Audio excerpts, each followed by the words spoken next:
Hi, I'm Erica Perl. I'm an author and I'm also a playwright. And I'm here to talk to you about unleashing your inner playwright. Admit it, you've always wanted to write a play, and this is the perfect time to do it. You're at home, you're looking for something to do, and all around you are actors, people who would love to star in your play. So let's get started. What do you need to write a play? Well, to start with, you need characters. And characters can be anyone or anything. For example, in one of my plays, Chicken Butt, we have a cast of characters that includes several people and also a chicken. Yes, Chicken Butt is a picture book that is written entirely in dialogue, like a play. And Chicken Butt here is one of the characters in that play. So you can write a play with people, with animals, even with inanimate objects. A rock could be a character in your play. I'll bet your brother would love to play the part of a rock. And you can set your book absolutely anywhere. So let's talk about setting. Chicken Butt is a play that takes place in a family's house, like your house. But a play can take place anywhere. It could take place in a castle. It could take place on the moon. You can set your play wherever you want. For example, in another of my plays, The Capybara Conspiracy, it takes place in a school. Which brings me to the other important element of a play.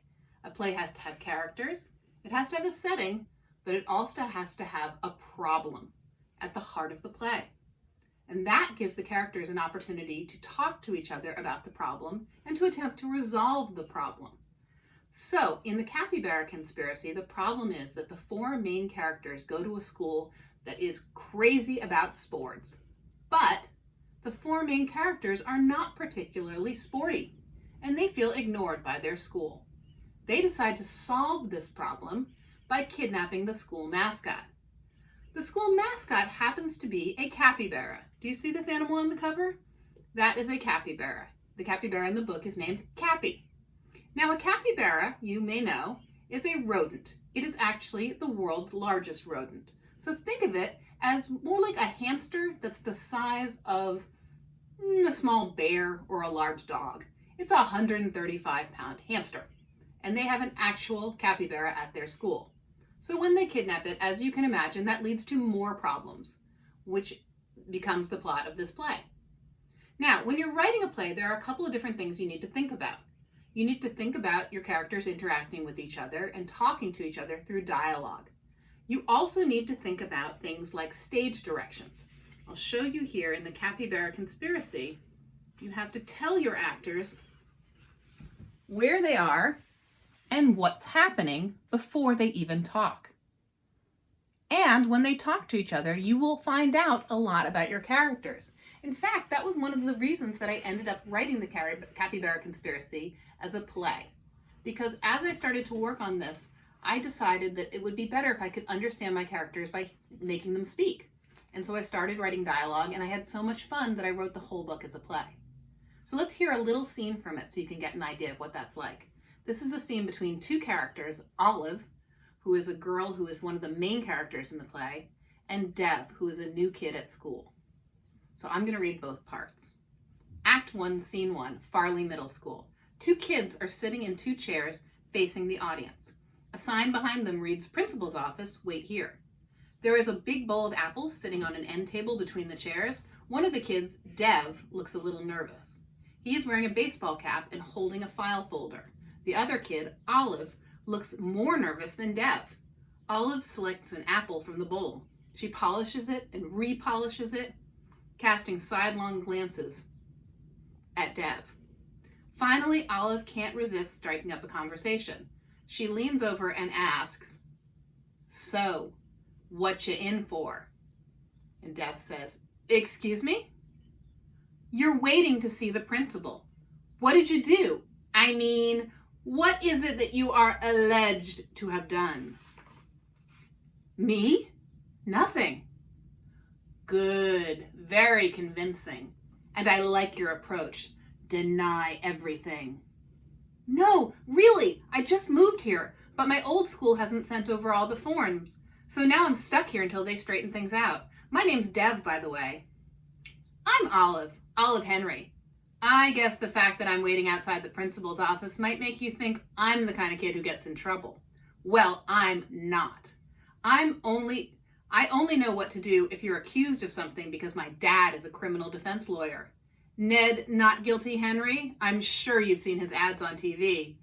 1-800-NOT-GLTY wasn't me. No? Dev shakes his head. Like I said, we just moved here. Yeah, well, they're pretty memorable, says Olive. If you'd seen one, you'd remember it. I actually wrote that jingle. Oh, yeah? Yeah, I usually write plays, but sometimes for the right terms, I would be willing to be a hired gun. A hired what?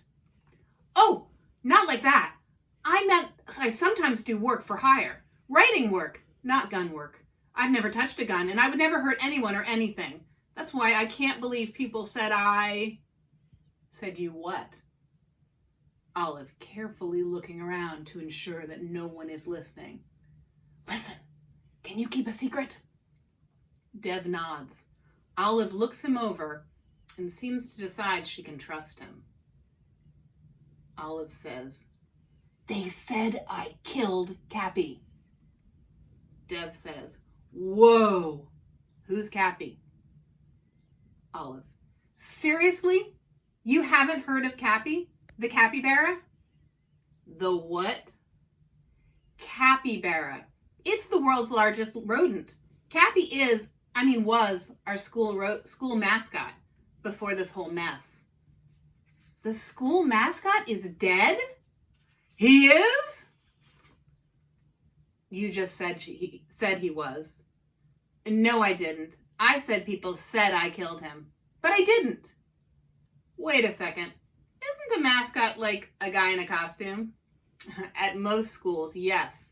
But at Edmund Farley Middle School, we're not like most schools. At least not in the mascot department. Allow me to explain. So you see what I mean? We learn a lot about Olive and Dev just by listening to them talk to each other.